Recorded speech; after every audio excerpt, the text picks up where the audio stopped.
अच्छा जी स्टूडेंट्स, अस्सलाम वालेकुम। आवाज़ आ रही होगी मेरी आपको? बड़े क्रूशियल वर्क चल रहे हैं, आखिरी कुछ क्लासें रह गई हैं और बहुत सारे काम करने हैं आपने, बहुत मेहनत करें आप। अच्छा, आज के प्लान आपको मैंने लिख के दे दिया है कि लेक्चर हम करते हैं, फिर प्रोजेक्ट डिस्कशन करते हैं, क्या पोजीशन है, कोई 3 दूंगा, असाइनमेंट 2 दूंगा, ईद के बाद ही दूंगा, लेकिन ये है कि जई से थोड़े दिन पहले दूंगा क्योंकि ईद तो अभी 10 दिन है। ठीक है, तो देखते हैं।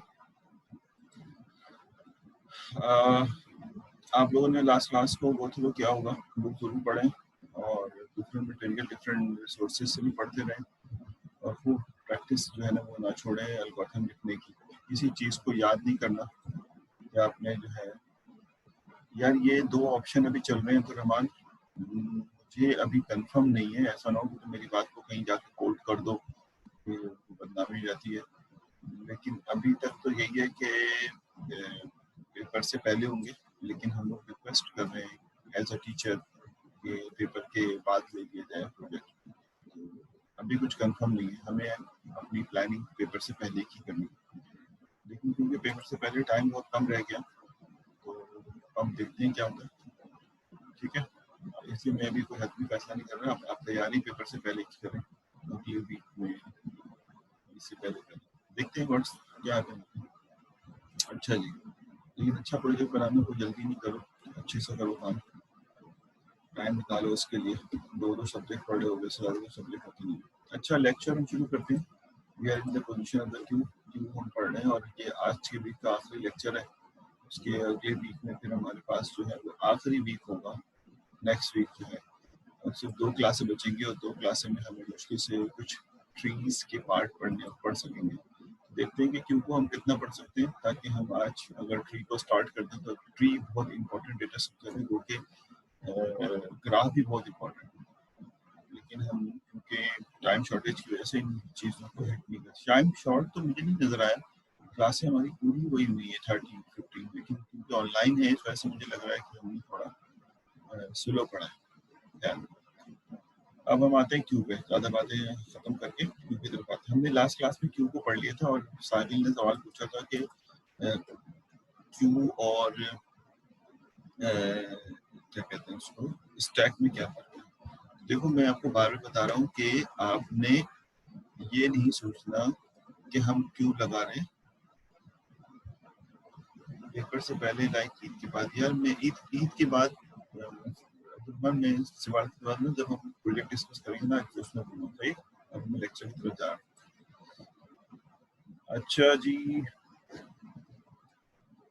अच्छा जी, हम बात कर रहे थे क्यू और स्टैक। मैं समझाना इसमें ये चाह रहा हूँ कि देखो, स्टैक और क्यू 2 डेटा स्ट्रक्चर हैं। जिस तरह से ये एक स्टैक है अगर वर्टिकल देखा जाए तो, ठीक, और सॉरी ये क्यू है और ये एक स्टैक है, ठीक हो गया। दोनों में फर्क वाजे है कि ये इसका जो है रियर एंड है, रियर का मतलब द बैक साइड है, ठीक है, और ये इसका फ्रंट है, ठीक है, और ये स्टैक है जिसमें यही इसका इन और आउट है। अब होता है फर्क ये है, ये बेसिकली आप कहते हैं इसको क्यू, ठीक है, और इसको कहते हैं आप स्टैक। अब होता ये है कि जैसे हमने स्टैक में डिस्कस किया कि whenever we want to put anything inside the stack, we haven't got any other door to insert the data. We have only one door to insert the data. So we have to insert from here. हम यहाँ से इन करेंगे कोई भी चीज़, and we haven't got any basically door to out these data, so we have to take out any data from same door. जब इसी से निकालेंगे तो यकीनन नीचे वाला पार्ट तो नहीं निकाल सकते ना, तो हमें ऊपर वाला निकालना पड़ेगा। इसको इसी तरह से हम बाहर निकालें। तो होता ये है कि ये बेसिकली उन जगहों पे बहुत ज़्यादा कसरत से इस्तेमाल होता है जहाँ पर आपको लास्ट इन जो किया हुआ हो वो पहले बाहर निकालना, ठीक है, जिसमें हमने देखा कि रिकर्जन में ऐसा ही होता है कि जो पहला रिकर्जन कॉल होता है वो उस वक्त तक सॉल्व नहीं होता जब दूसरा कॉल हुआ, और दूसरा उस वक्त तक कॉल सॉल्व है तीसरा कॉल हुआ। तीसरा सॉल्व, चौथा कॉल्व, और अगर चौथे के पास सॉल्यूशन की पावर है तो ये सॉल्व होगा तो अगला सॉल्व और इस तरह सॉल्व होना शुरू हो जाएगा। तो जो सबसे लास्ट में रिकर्जन होगा वो पहले सॉल्व होगा, तो जो सबसे पहला रिकर्जन होगा उसको सबसे नीचे बिठा देंगे जाके। इसका फायदा ये होता है कि हमें याद नहीं करना पड़ता किसको कहाँ से कब निकालना, बस सिक्वेंशियल ऑर्डर में डालो, सिक्वेंशियल ऑर्डर में बाहर निकाल दो। तो ये बेसिकली रिकर्जन में चेन फंक्शन कॉलिंग के अंदर और इस तरह से जहाँ पर हमें रिवर्स ऑर्डर में डेटा निकालना हो वहां पर हम उसको कसरत से इस्तेमाल करते हैं। समझ आ रही है मैं क्या कह रहा हूँ? इसी तरह से प्रीफिक्स पोस्टफिक्स के अंदर और स्टैक और मर्ज सॉर्ट के अंदर और इस तरह की जितनी ऑपरेशंस हैं जहाँ पे हमें ये याद ना रखना हो कि लास्ट इन फर्स्ट आउट निकालना है, वहां पे हम आसानी इसको जो है इम्प्लीमेंट कर लेते हैं। अच्छा, अब सवाल मैं बार बार आप लोगों से यही कहता हूँ कि आप देखो समझदार स्टूडेंट हो माशाल्लाह, तो इस बात को समझने की कोशिश करना कि हम ये सिचुएशन बेस्ड काम कर रहे हैं कि ऐसी जगह जहाँ पर इस तरह की सिचुएशन आ जाए वहाँ पे हम ये स्टैक इस्तेमाल, जबकि ऐसी जगह पे हम एरे भी लगा सकते हैं, क्यूब भी लगा सकते हैं, लेकिन उससे हम वो एफिशिएंसी नहीं हासिल कर सकते जो हमें स्टैक के थ्रू मिल रही है, और वो आसानी नहीं हासिल कर सकते जो हमें स्टैक के थ्रू मिल रही है। तो लिहाजा ऐसी सिचुएशन, यानी जब आप कभी कोई प्रोग्रामिंग करो फील्ड के अंदर, जब आपको नजर आए कि लास्ट इन फर्स्ट आउट वाला सिचुएशन है, तो फिर you have to use the stack data structure. ठीक है, now the queue data structure. Queue data structure बहुत आसान इस वजह से है कि क्योंकि हमारी रियल लाइफ में एप्लीकेशन बहुत ज्यादा है, स्टैक की रियल लाइफ में एप्लीकेशन थोड़ी कम है। कंप्यूटर साइंस में हमें नजर आई, रियल लाइफ में ऐसा ही है जैसे आपके पास, अगर वैसे तो ऐसा होता नहीं है, लेकिन अगर मैं एक ऐसी बस की बात करूं जिसमें एक ही दरवाजा है, लोग यहाँ बैठे हुए हैं और सारे लोग यहाँ खड़े भी हो जाएगा, तो जो खड़े हो जाएगा, जो सबसे पहले इन होगा वो यहाँ पे होगा, और जो आखिर में इन होगा यहाँ पे, और जगह बिल्कुल भी ना हो और उसको अगर बाहर निकलना हो तो यकीनन इन तमाम लोगों को जो इससे पहले हैं एक एक करके बाहर निकलना पड़ेगा ताकि ये साहब बाहर आ सके। हमारे यहाँ खैर ऐसा नहीं होता, बस एक दूसरे पे जो है वो तकलीफ दे के जो है बाहर निकल जाते हैं, लेकिन असल तरीका तो यही है। लेकिन इसीलिए स्टैक को रियल एप्लीकेशन या हमारी है, बहुत सारी एग्जांपल्स और भी हैं। अगर आप एक पार्टी में पत्थर जमा कर रहे हैं और इस तरह के लेयर लगा देते हो, कोई कहते हैं ये वाला बाहर निकालो, तो we can not put it take it out this one, हम ये वाला तो निकाल सकते हैं पहले, उसके बाद ये निकालेंगे। अच्छा खैर चलो क्यू पे आते हैं। और क्यू ये कहता है कि जब आप इंसर्ट करते हैं तो बेसिकली डेटा रियर साइड से इंसर्ट होता है, ठीक है, और ये जाके यहाँ पे बैठ जाता है, और फिर जब दूसरा डेटा इंसर्ट करते हैं तो यहाँ जाके बैठ जाएगा, ठीक है। और फ्रंट उस वक्त तक उस पोजीशन पे होता है जो डेटा सबसे पहले आया हुआ था, उसको ट्रैक कर रहा होता है कि उसको मैं बाहर निकालूंगा। जब कोई कहेगा कि बाहर निकालो क्यू से डेटा, तो ये नहीं कहेगा कि कौन सा डेटा बाहर निकालो, बल्कि ये कहेगा डेटा बाहर निकालो। तो जो सबसे टॉप पे होगा, जो सबसे पहले एंटर होगा, मैं उसको बाहर निकाल के और खुद नीचे आ जाऊँ। अगर इसको बाहर निकालने कहते बाहर निकाल के अब यहाँ आ जाओ। और कोई कहेगा कि डेटा इंटर करो, तो वो डेटा तो देगा क्या इंटर करना है, लेकिन ये नहीं बताएगा कहाँ इंटर करना है। मैं उसको जाके यहाँ पे बेसिकली फाइल कर दूंगा कि भाई ये इस तरह से ये यहाँ पे लग जाएगा, ये यहाँ लग जाएगा, ठीक है। इस तरह से ये डेटा इंसर्ट होना शुरू हो। This is called Q. Q की बहुत सारी एग्जाम्पल हमारे रियल एग्जाम्पल में भी हैं और उसके अलावा कंप्यूटर साइंस के अंदर भी है। जैसे मैंने लास्ट क्लास में थिंक बैक में जो, अगर आपने कुछ जमा करानी है तो वो बेसिकली क्यू के एग्जाम्पल में आता है। और इसी तरह से अगर आप सीएनजी के स्टेशन पंप पे जा रहे हैं तो वो भी क्यू के इसमें आता है, ठीक है। तो ये सारे क्यू के इसमें आते हैं। अच्छा मुझे एक जरा 5 मिनट चाहिए होंगे, मैं एक फोन कर लूँ, कुछ इमरजेंसी हमारे पास मैं आपसे 2 मिनट लेता हूँ मैं आपसे, ठीक है। चलो जी, मैं कुछ कैसे करूँ?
अच्छा जी सर, हम रिज्यूम करते हैं। Sorry, I am really sorry यार, वो डायरेक्टर साहब के साथ कुछ जरूरी बात करनी थी, तो इस वजह से मैंने इसको, ठीक है।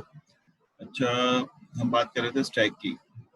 स्टैक में हम ये कह रहे थे कि भाई देखो इस तरह से ये डील करता है, लेकिन मैं आपको क्या समझाना चाह रहा हूँ उसमें कि थोड़ा सा इसमें जब हम स्टैक को बनाते हैं अपने कंप्यूटर साइंस के अंदर, तो हम एरे यूज करते हैं। यानी प्रेजेंटेशन या रिप्रेजेंटेशन जो होती है वो basically of Q, sorry Q की, वो होती है बेसिकली बाय यूजिंग, क्या लिखूं मैं, बाय यूजिंग एरेस, ठीक है। रिकर्सिव क्यू इन मेमोरी,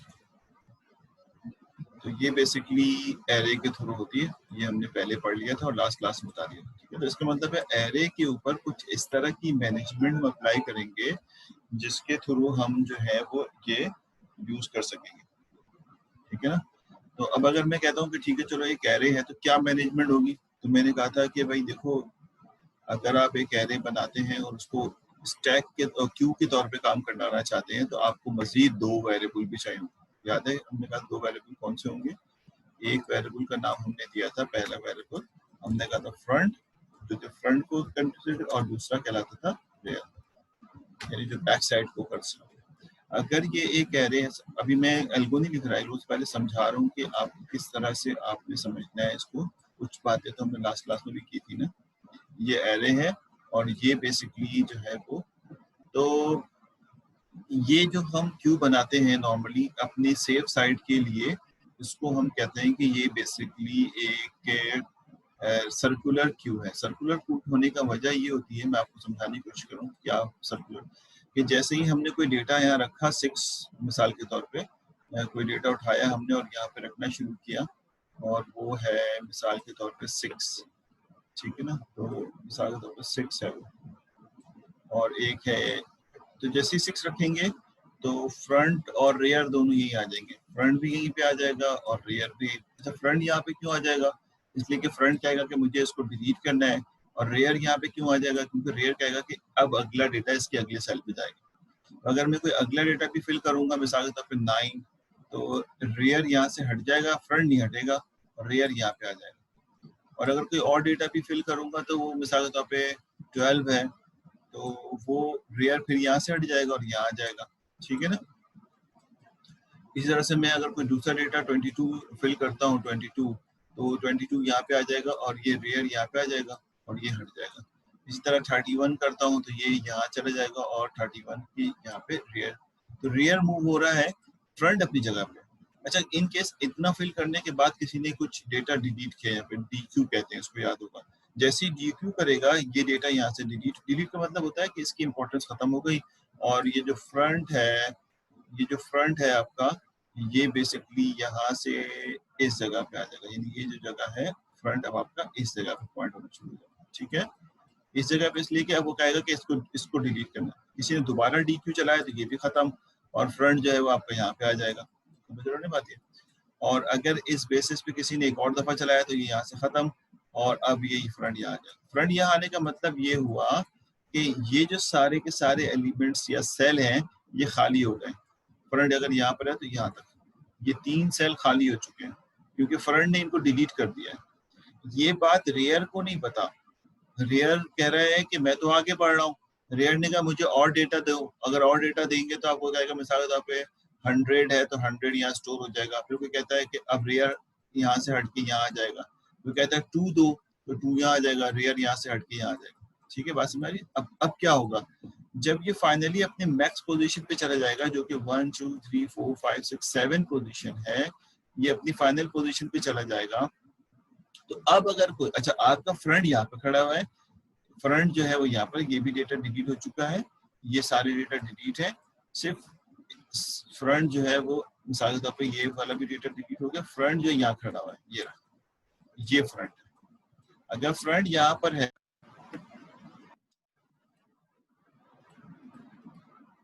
अच्छा सिचुएशन कुछ यूँ थी कि आपके पास ये जो है एरे था, और इसके बेसिस पे आपने कहा था कि ये वहाँ का सिचुएशन है, आपका किसी लम्हे ये डेटा डिलीट हो गया था, ये डिलीट हो गया था, ये डिलीट हो गया था, आपका फ्रंट यहाँ पे मौजूद था, मिसाल के तौर पर 66 पे मौजूद था, रेयर ने डेटा भरना शुरू किया, यहाँ 22 आ गया रेयर के पास, फिर इसने कहा कि 77 आ जाए, तो 77 यहाँ आ गया, इस तरह रेयर यहाँ पे आ गया। अभी आपके पास बैक साइड पे 3 डेटा खाली है, यानी आपके पास ये अपॉर्चुनिटी है कि ये अभी एरे फुल नहीं है, लेकिन रेयर को नहीं पता। तो रेयर अगर अगर इस पोजीशन पे कोई अगर चेक ना लगाए, कोई मैनेजमेंट इसके ऊपर ना अप्लाई करें, तो होगा ये कि अगर इस वक्त कोई इंसर्शन के लिए रिक्वेस्ट करेगा तो आप फौरन कह देंगे भाई इंसर्शन नहीं हो सकती, क्योंकि एरे फुल है। एरे फुल किस बेसिस पे कहेंगे आप कि भाई ये जो रेयर है वो अपनी मैक्स पोजीशन पे आ चुका है, जबकि एरे में 3 जगह शुरू में मौजूद है। तो हमें ये देखना होता है, अपनी मैनेजमेंट को इतना अच्छा लिखना होता है कि जब रेयर जो है यानी फ्रंट जो है वो पहली पोजीशन से हट के किसी और पोजीशन पे मौजूद हो, तो इसका मतलब है इसके बैक साइड पे डेटा जो है वो कुछ पोजीशंस खाली हैं।